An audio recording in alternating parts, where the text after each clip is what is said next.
그리고 이제 곧바로 제가 네. 오늘 프로그램 시작하면서 소개했듯이 최초의 의과대학 그 학생 미스 코리아 진. 그러니까 뭐 더더욱 언론의 스포트라이트를 받고 막 그랬을 거 아니겠어요? 네, 네. 본인도 네. 그냥 뚱뚱하던 고3 네, 소녀에서. 소녀에서 네. 갑자기 몇 개월 만에 네. 그렇게 된 거잖아요. 네, 맞아요. 그게 뭐 받아들여지던가요? 어땠어요? 그냥 얼떨떨했어요. 너무나 급격히 일어나니까. 그러니까요. 네. 그래도 그나마 어떻게 보면 한편으로 다행스러웠던 게 그 급격한 변화가 대학 생활을 조금 더 하다가 다가왔으면 받아들이기 조금 더 힘들었을 것 같은데 원래 고등학교에서 대학교의 변화는 크다고 어느 정도 저희가 기대를 하고 있잖아요. 근데 대학교 들어가자마자 바로 다가온 변화였기 때문에 그 충격이 덜 했던 것 같아요. 학교는 거의 못 다녔겠군요. 거의 출석을 못 했었어요. 그랬죠? 네. 그다음에 미스 코리아가 되고 나서는 아까 잠깐 얘기한 것처럼 네. 1년 동안은 공식 활동을 해야 되고 네. 미스 유니버시아드 대회도 나가야 되고 그렇지 않습니까? 네, 맞아요. 그러면 학교는 아예 그냥 휴학 상태? 아니요. 그래도 틈틈이 출석을 하면서 교수님들께 출석 부분에는 양해를 구하고 또 시험은 또 따로 가서 치면서 저희가 그때만 해도 의과대학이 6년제였어요. 그렇죠. 그래서 2년 예과랑 4년 예, 본과였는데 그 예과 때 학생들의 태도가 뭐냐면 노세 예과 때 노세라고 해서 F만 안 맞으면 된다라는 생각이 강했기 때문에 학점은 걱정이 없었어요. 그래서 어떻게든지 간에 그냥 학기만 통과하자 이런 마음으로 학교를 다니면서 다른 활동도 같이 즐겼던 것 같아요. 네. 금나나 교수 입에서 노세 예과 때 노세를 들으니까 참 오묘하네요. 그런데 네. 이제 뭐 미스 유니버시티에도 나갔다. 물론 거기서 입상은 못했죠. 무슨 네. 상 하나 탔잖아요. 근데. 그게 미스 퍼스널리티라고 해서 미스 유니버스 대회 주최 측에서 주는 상은 아니에요.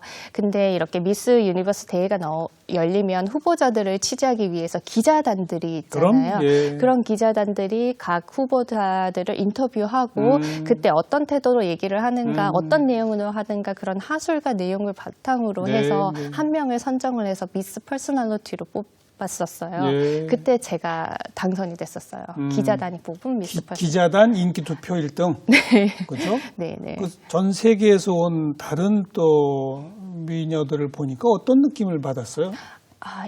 이거는 그냥 넘사벽, 우리가 넘사벽이라고 하잖아요. 넘사벽이구나. 일단은 신체 조건부터가 그렇죠. 확실히 다르고, 눈, 코, 입, 이목구비도 확실히 달라요. 이 평면과 입체가 이렇게 차이가 날 수 있구나. 그래서, 이거는 뭔가가 극복할 수 있는 문제가 아니라 다시 태어나야 극복될 수 있는 문제구나 하면서 조금 더 오히려 그런 세계 무대를 경험하는 데 치중하고 다양한 국가에서 온 친구들과 친해지고 어떤 관계를 맺는 데 더 집중을 했던 것 같아요. 그렇게 이제 한 1년여 완전히 달라진 삶을 살아본 거 아닙니까? 네, 이제 네. 그러면서 네. 요 공식 활동이 끝나면 어떻게 해야지 네. 라는 생각을 이제 굳혔을 거 아니겠어요? 네, 일단은 제가 미스 코리아 대회 나가기 전에도 엄마한테는 말씀을 안 드리고 신청서를 접수를 했었어요. 그래요? 그리고 어머니께는 나 접수했어 나갈 거야 결과 통보식으로 말씀을 드렸었거든요. 그때 어머니는 그래도 뭐 잘했다고 그랬어요? 뭐하러 그런 짓을 했어요? 그랬어요. 뭐하러 그런 데 나가니라고 하는 게 엄마의 처음 반응이셨어요. 근데 엄마가 끝까지 하게끔 했는 데는 단서 조건이 하나가 있었는데 너가 미스 코리아가 되더라도 이제 1년 활동을 마치면 다시 학교로 돌아오겠다라는 그 약속 아래 내가 너를 출전시켜 주겠다라고 약속을 했기 때문에 당연히 저는 학교로 돌아간다고 생각을 하고 있었어요. 엄마는 그랬군요. 네네. 그래서 이제 별 고민 없이 1년 끝나고 의과대학으로 돌아갔다. 네, 근데 그냥 돌아간 게 아니라 제가 자퇴를 해버렸어요. 이렇게 휴학을 신청을 했었어요.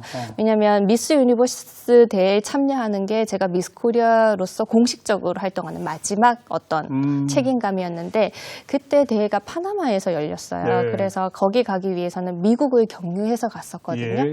그래서 이제 대회를 다 마치고 돌아올 때도 이제 미국을 경유해서 와야 되는데 제 생각에는 이제 한국에 가면 마음을 잡고 공부를 해야 되니까 어차피 미국에 온 거 미국에 있는 대학교들을 둘러보면서 마음을 잡고 한국에 들어가자 이 생각으로 미국 캠퍼스 투어를 하기 시작을 했어요. 개인적으로? 네네네. 그렇게 해서 서부에 있는 어떤 뭐 스탠퍼드나 버클리 대학도 가보고 이제 동부에 와서 뭐 콜롬비아, 프린스턴 등등 학교를 하버드 갔는데 이런데. 하버드에 딱 입성을 했었을 때 그 야드라고 해서 잔디밭에 학생들이 누워서 너무나 평화롭게 책을 읽고 있는 모습이에요. 저는 그게 너무나 충격적이었어요. 한국에서 저희 공부할 때는 독서실에서 머리 싸매고 하는데 이 학생들은 너무나 행복하게 공부하네. 그래서 이런 데 오면 나도 저렇게 평온하고 행복하게 공부할 수 있을까? 그리고 미스 유니버스를 통해서 세계 무대를 한번 경험을 했었잖아요. 그래서 진짜 세계 각각의 친구들이 있는 이곳에서 한번 공부해보고 싶다라는 소망이나 열망이 강해졌어요. 그래서 한국으로 돌아와서 엄마 나 유학 준비할래? 이러고 본격적으로 하기 위해서 학교에 휴학서를 내고 이제 유학 준비를 미국에 유학해야 되겠다라고 생각할 때도 의사의 꿈은 그대로 갖고 생각한 거예요? 네, 그때만 해도 어떤 꿈이었냐면 그래, 한국에서 의사가 되는 게 아니라 내가 미국에 가서 처음부터 제대로 교육을 받아서 세계적인 외과 의사가 되겠다라는 이렇게 큰 꿈을 한번 질렀는 거죠. 어린 마음에. 네. 그리고 유학 준비는 어느 정도 하게 된 거예요? 그때 시간이 얼마 없었어요. 그래서 우리가 한국에서 수능 시험을 보듯이 미국에서도 미국에 해당되는 수능 시험을 봐야 돼요. 봐야죠. 네, 그래서 한 6개월 정도 시간에 거쳐서 모든 시험들 다 보고 영어, 하버드에서 수학. 입학 허가를 딱 바로 받았어요? 첫 번째 해? 네네네. 그렇게 해서 바로 6개월 뒤에 받았어요. 그 시험도 금방 잘 쳤나 봐요, 그러면? 정말 치열하게 공부했어요. 거의 뭐 8월 달부터 그 다음 2월 달까지 열심히 시험 준비하고 에세이 쓰고 내고 발표는 4월 달에 나는데 아주 간절한 마음으로 기다렸었죠. 원래 그런 좀 악바리 근성이 있습니까? 저는 그런 게 있어요. 한 가지 딱 목표가 주어지면 그것이 끝날 때까지는 거기에 무섭게 집중하는 그런 성향이 있어서 네, 충분히 최대한 제 혼신의 힘을 다해서 집중할 수 있었던 것 같아요. 예. 아마 미스 코리아 대회 경험 이런 것들이 또 미국 대학에서는 높이 쳐요. 네, 그렇죠. 아마 입학에도 도움이 됐을 거예요. 네, 그죠? 제 인생에 참 아이러니한 게 뭐냐면 제가 미스 코리아가 됐을 때도 사실 의대생이라는 그 백그라운드가 크게 작용했었거든요. 영향을 미쳤죠? 네. 근데 제가 또 하버드에 입학할 때는 그 미스 코리아라는 것이 활동이 큰 영향을 그러니까요. 미쳤으니까 참 재미있는 인생인 것 같아요. 그 하버드 처음 가서 네. 의과대학으로 들어간 겁니까? 어떻게?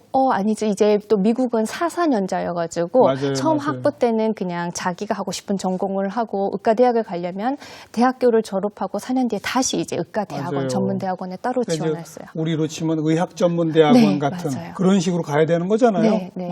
그래서 그럼 학부는 뭘 전공한 거예요? 그래서 저는 생화학 전공을 생화학. 했어요. 네, 네. 처음부터 공부가 쉬웠습니까, 미국에서? 진짜 저는 맨 땅에 헤딩하는 듯한 느낌이었는데, 그래도 한국에서 특목고를 다녔기 때문에 수학과학 공부 과목 같은 경우는 따라가는데 큰 어려움은 없었어요. 근데 이제 문과 과목이라고 하죠. 막 역사, 철학, 교양 과목 듣는 데는 강의실에 들어가 있는데 한 개도 못 알아듣겠는 거예요. 영어가 네, 잘안 영어가 되니까. 부족하니까 혼자 바보가 된 듯한 느낌이어서 예. 매번 강의를 녹음하고 친구들한테 도와줘 이러고 조교들한테도 열심히 찾아가고 발품 팔면서 그렇게 애달게 공부했던 것 같아요. 그래, 성적을 잘 받았습니까? 네, 1학년 때 제가 한 과목 빼고 전부 A를 받았어요. 작문 과목을 빼고. 예. 그래서 성적 우수자상에게 주는 상도 받았어요, 결국에는. 역시 거기서도 목표를 정하면 네. 그냥 집중하는. 네, 목표를 한 가지 목표가 있으면 무섭게 집중하는. 근데 그때 후유증이 남아있는 것 같아요. 막 시험 기간에 에너지 드링크 같은 거 막 무수히 마시면서 너무 많이 마셔서 이렇게 피가 섞인 소변을 보기도 하고. 아이고, 제가 대학교 참. 때 한 번도 불을 끄고 자본 적이 없어요. 다 아이고. 불을 끄고 자야지 하는 게 아니라 항상 책을 읽다가 그대로 잠들어 버려서 아이고. 늘 불을 켜고 잤거든요. 그래서 그 습관이 아직도 남아있어서 요즘에도 불을 잘 안 끄고 자요. 뭐 여기까지 얘기를 듣다 보니까 갑자기 네. 좀 금나나 교수가 불쌍해지기도 하네요. 아니 고등학교 때까지는 또 대학 입시한다고 그러고 네. 이제 대학 들어가면 캠퍼스의 낭만 뭐 모두 해보려고 했는데 네. 뭐 또 미스 코리아 뭐 돼버렸고 네. 또 그 다음에 또 유학 준비하고 네. 갔더니 또 맨땅에 헤딩하느라고 네. 한 번도 무슨 낭만을 즐겨본 적이 없네요. 네, 근데 지금 또 보면 그 당시에는 되게 힘들다고 느꼈는데 지금 보스턴 생활을 유학 생활을 돌이켜 보면 뭔가 꿈처럼 아련하고 가슴이 뭔가 불타오르는 그런 정열이 있어요. 근데 이런 게 있는 것 같아요. 내가 인생을 살면서 정말 혼신의 힘을 당해서 열정을 불태울 수 있는 시기는 정해져 있는 것 같거든요. 어떻게 보면 그 찬란한 20대잖아요. 그때 열심히 노력했다는 그렇게 치열하게 살았던 제 자신이 좀 기특하게 느껴져요, 저는. 그래서 후회는 없어요. 아니 그러니까 제가 네. 뭐 잘못했다는 게 아니라 너무 잘했다고 박수를 치는 건데 네. 왠지 측은한 마음이 든다. 네. 너무 불타오르도 살았지만 네. 그 시간에 낭만도 즐기고 뜨거운 연애도 해보고 뭐 이런 삶도 있는 거 아닙니까? 아, 그건 언제든 할 수 있으니까. 근데 확실히 공부는 머리가 몰랑몰랑할 때 해야 하는 게 맞는 것 같아요. 30대고 30 후반이 되니까 이 머리가 또 다르다는 게 느껴져요. 그래서 어른들이 공부는 때가 있다 이러시잖아요. 그건 뭐 맞습니다만. 적극 공감하는 바입니다. 근데 여기서 궁금증이 드는 게 네. 그렇게 하버드 대학에서 학부 4년 성적도 잘 받았는데 네. 지금 전공이 바뀌었어요. 네네. 역학으로 바뀌었죠. 의과대학을 안 간 거예요? 못 간 거예요? 못 간 거죠. 그건 또 왜요? 네, 이제 저는 성적에 모든 것을 집중을 하고 이제 성적을 잘 받기 위해서 4년 동안 혼신의 힘을 기울였어요. 의과대학을 갈 때 학교 내신이 중요하니까. 근데 미국 대학교는 성적만 보는 것이 아니라 다른 요소들도 참 많이 그럼요. 봐요. 의사가 되는 데 있어서는 머리만 중요한 게 아니라 예. 다른 것도 중요한 것이 많게. 근데 저는 그런 정보가 너무 부족했던 거예요. 오로지 학점만 신경 썼기 때문에 의과대학을 가기 위한 뭐 세미나 같은 것들이 있어도 그런 데 가서 정보를 수집하려고도 하지도 않았고 다른 학생들이 많이 하는 뭐 의과대학과 관련된 봉사활동이라든가 연구활동 그런 부분에서 상대적으로 부족한 것도 있었고 또 어떤 언어적인 측면에서도 네이티브 스피커처럼 영어로 대화를 할 수가 없으니까 그런 한계점도 있었던 것 같아요. 네, 그래서 네. 대학교 4학년 때 26개 의과대학원에 지원을 했었어요. 그리고 각 대학원에 지원을 할 때마다 에세이를 계속 써내야 되는데 정말 그게 글자인지 아니면 본래인지 구분이 안 갈 정도로 에세이를 막 써서 냈었는데 인터뷰 초청을 받은 곳은 5군데였어요. 그래서 5대학교에 다 인터뷰를 갔는데 가장 제가 답변하기 힘들었던 질문이 왜 의사가 되고 싶은가. 그 질문에 대한 저의 답변이 그 입학사정관을 충분히 납득하지 못했던 것 같아요. 저도 제 이유를 확실히 몰랐었거든요. 내가 왜 이렇게 의사를 갈망하는가. 그 어렸을 때 외할머니 얘기하면 됐을 것 같은데. 근데 그것만으로는 뭔가 불충분했던 부족하다. 것 같아요. 네, 뭔가가 더 근원적인 뭔가가 필요했는데. 네. 어찌 보면 그때가 인생의 첫 좌절이네요.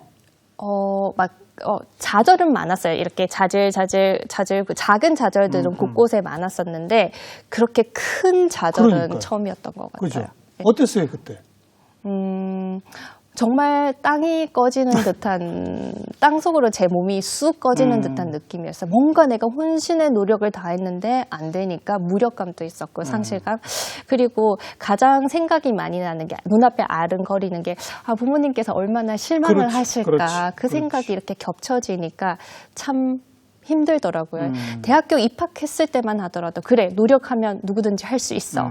그래서 책 제목도 그때는 나나 너나 할 수 있다 이런 식으로 조금 보면 너무 과도한 자신감이 넘쳤던 것 같은데 노력을 해도 안 되는 것이 있구나라는 그런 깨달음도 이제 얻게 되었죠. 그래서 이게 심적으로 힘들다 보니까 이 정신적으로 힘든 게 육체적으로 나타나더라고요. 몸으로 나오죠. 네, 몸으로 항상 나타나더라고요. 그래서 어떤 증상? 저는 이렇게 치신경이 죽어가기 시작을 했어요. 네. 이게 보통 이렇게 치아 내부에 치신경이 이렇게 다 있잖아요. 근데 그럼요. 그게 개사를 하게 되면 거기에 이렇게 염증이 생기면서 농이 생겨요. 그럼 그거를 이렇게 다 파내고 다른 걸로 채워서 이제 가짜 이빨로 이렇게 바꾸는 거죠. 우리가 신경 치료라고 하잖아요. 그럼요. 그거를 몇 개나 했었어요. 네. 그럼 실제로 몇 개의 이가 지금 네. 임플란트식으로 새로 받은 거예요? 임플란트는 아니지만 살아있는 이빨이 아니라 죽어있는 가짜 이빨을 그래요? 치아죠. 네. 네.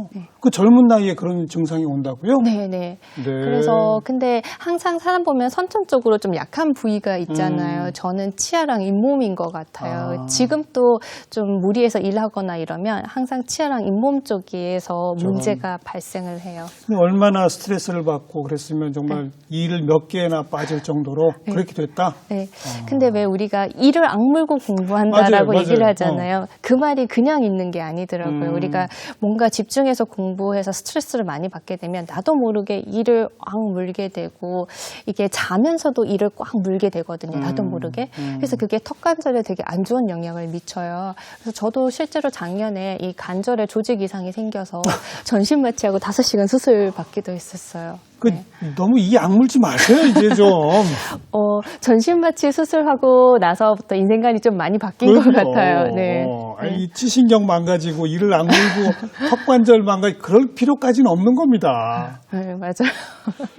그래 그 의과 전문 대학원 네. 이제 실패한 큰 좌절. 네. 그럼 이제 어떻게 해요? 귀국합니까? 어떻게 합니까? 일단은 그때가 이제 4학년 발표 날 때가 4학년 2학기 중간이었어요.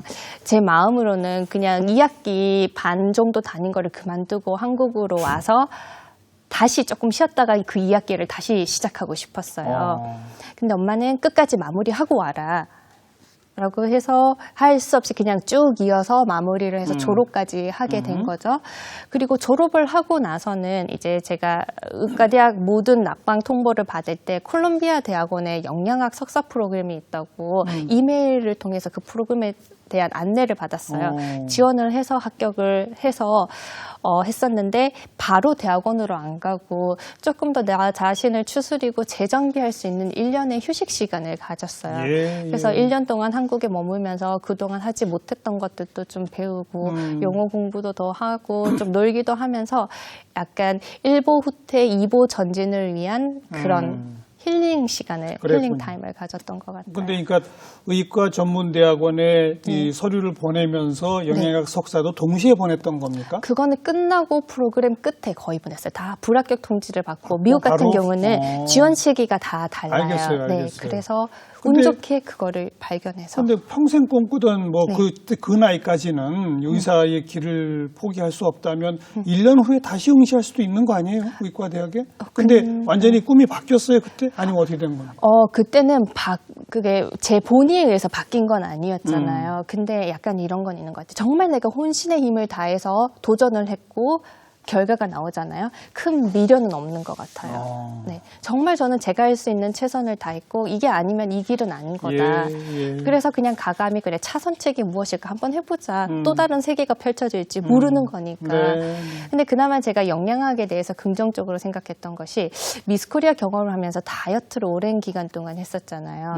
그래서 우리가 먹는 것에 따라서 사람의 신체뿐만이 아니라 정신적인 부분이 많이 바뀌는구나. 어떻게 보면 그 영양, 먹는 것과 건강이라는 인과관계가 있구나라는 것을 경험적으로 느꼈기 때문에 몸이 알다. 네, 이거를 학문적으로 한번 승화시켜 보자라고 하는 어떤 새로운 플랜 B 차선책을 기꺼이 그냥 받아들였던 것 같아요. 네. 그래서 콜롬비아 석사하고 다시 하버드에 와서 박사를 하셨네요. 네, 그래서 영양역학이라는 과목을 그죠. 전공하게 되었죠. 그리고 우리 생명과학자들 커뮤니티에서 한국을 빛내는 사람들 네. 어떤 논문을 썼길래 또 이런 영예로운 칭호까지 받게 된 거예요? 그게 왜 그런 거 있잖아요. 이제 박사 과정이라는 게 차선책이었기 때문에 저한테는 정말 잘해야 된다는 강박관념도 있었고 그리고 정말 잘하고 싶다는 소망도 있었어요. 그래서 논문이란 논문 과정은 참 혼신의 힘을 다했던 것 같은데 그때 작업했던 논문이 그거였어요. 성인의 체중 증가와 성인이 일어났을 때 일어난 체중 증가가 암 발생에 미치는 영향에 관한 논문인데요. 우리가 보통 성인 시절의 평균적으로 체중 증가와 암 발생. 보통 우리가 평균적으로 성인이 되고 나면 1년에 0.5kg씩 체중이 증가한다. 증가한다고 해요. 평균적으로. 이게 1년 단위로 보면 너무나 미소한 체중 증가이지만 10년이면 이게 10년이면 5kg고 그렇죠. 20년이면 10kg가 되는 거고 보통 암 같은 경우는 주로 50대 이후에 많이 발병이 맞아요. 되잖아요. 그래서 저는 20대 이후 체중이 얼마만큼 증가했을 때 암 발생 위험도가 얼마만큼 높아지는가를 통계학적으로 분석을 했었어요. 그래서 예를 들어 대장암의 예를 들면 우리나라 대장암 발병률은 세계 지금 현재 2위거든요. 네. 그래서 20세 이후 체중이 5kg이 증가할 때마다 대장암 특히 남성들처럼 복부 비만, 내장 지방이 잘 쌓이는 사람 같은 경우에는 대장암 위험도가 이렇게 10% 증가한다고 해요. 그래서 그런 것들을 암별로 정리를 해서 밝혀냈었어요. 그것도 구체적인 통계 데이터를 가지고 그렇죠. 네, 모든 논문들을 메타 분석을 해서 이렇게 논문 작업을 했었어요. 그 우리 아까로 거슬러 올라가서 그러면 네. 본인이 이제 다이어트 해본 경험이 이런 전공으로 이끌었다라고 했는데 네. 본인 스스로의 네. 이 고등학교 시절 대학 가기 직전에 그 혹독한 다이어트 이후에 또 미스코리아 때문에 또 다이어트 요즘은 그럼 주로 뭘 드십니까? 저는 많은 분들이 저한테 그걸 궁금해하세요. 그러니까요. 아무래도 제 전공이 영양역학이다 보니까 특별한 것을 먹지 않느냐. 근데 저는 가장 중요시 여기는 게 정말 우리가 상식선에 있는 그런 건강 지식을 꾸준히 실천하는 게 제일 좋다고 보거든요. 그래서 저는 주로 제철 음식 먹으려고 하고요. 그리고 양 조절, 소량으로 하려고 하고 그리고 종합 비타민이랑 비타민 D는 항상 꼭 챙겨 먹고 있어요. 그리고 제가 중요시하는 거는 뭔가 좋은 것을 챙겨 먹기보다는 나쁜 것을 안 먹는 데 더 집중을 많이 나쁜 하고 것 있어요. 대표적인 게 뭡니까? 저는 가장 두 가지에 집중을 하고 있는데 당이 첨가된 음료는 거의 안 먹어요. 그래서 저는 항상 얘기하는 게 나는 칼로리가 있는 음료는 안 마신다라고 얘기를 하거든요. 그리고 가공육이라고 해서 가공육? 뭐 햄, 소세지 같이 그건 발암 물질이라고 거의 암 연구학자한테 암 연구자들에게는 발암 물질로 여겨지고 있으니까 네. 그 두 가지. 가공육이 아니라 그냥 육류도 그렇게 많이 안 즐기시죠? 그냥 육류도 크게 즐기지는 않아요. 그죠? 네. 크게 막 고기가 먹고 싶다고 글쎄요. 당긴 적이 별로 없어요. 그러니까 기본적으로 제철 음식에 네. 채소, 과일 위주 뭐 이렇게들 말하잖아요. 네. 그게 제일 건강식 아닌가요? 네, 나물 반찬을 저는 너무 그렇죠. 좋아해서 네. 앞으로 계획은요? 예전 같은 경우는 어떤 구체적인 딱 목적을 정해놓고 그거를 달성하기 위해서 노력을 했다라면 지금은 구체적인 어떤 목표는 없어요. 그냥 큰 방향성은 가지고 있는데 그냥 하루하루 최선을 다해서 살다 보면 어떤 변화의 흐름이 올 것이고 그 변화의 흐름이 느껴지면 거기에 유연하게 대처해야지라는 그런 생각을 가지고 있고요. 저는 시절 인연이라는 말을 참 좋아해요. 뭐라고요? 시절 인연? 제가 지금 현재 동국대학교에서 일하고 있는 것도 무슨 이유와 어떤 사명감이 있다고 생각해요, 역할이. 그래서 그거를 충족하기 위해서 하루하루 열심히 살아야지 그냥 단순하게 좀 살려고 노력하고 있습니다. 그동안 정말 악바리처럼 목표를 향해서 또 다 대부분 이루어가면서 좋은 성취도 이루고 많이 그 성과를 이루면서 살아오셨네요. 그죠? 앞으로도 근데 멋지게. 네. 시작인 것 같아요. 이제 사회 그렇죠, 공부로 그렇죠. 봐서 학생으로서는 이제 제가 제 할 때까지 한 것 같고 이제 사회에서는 아직 3년 차인 초년생이기 그렇죠. 때문에 지금까지는 제가 약간 방송에 나오는 어떤 이미지를 보면 미스코리아 하버드 학이라는 그런 것들이 사골국물처럼 우려나오는 것처럼 느껴지는데 여기에 뭔가 플러스 알파를 해서 사회에 뭔가를 한원할 수 있는 그런 사람이 될 수 있도록 초심으로 노력해야 될 것 같습니다. 본인 스스로 말한 그 많은 기대, 네. 그 기대에 부응하는 네. 또 그러면서 함께 좋은 성취를 이룰 수 있는 네. 그런 모습들 기대하겠습니다. 네. 오늘 좋은 시간 고맙습니다. 감사합니다.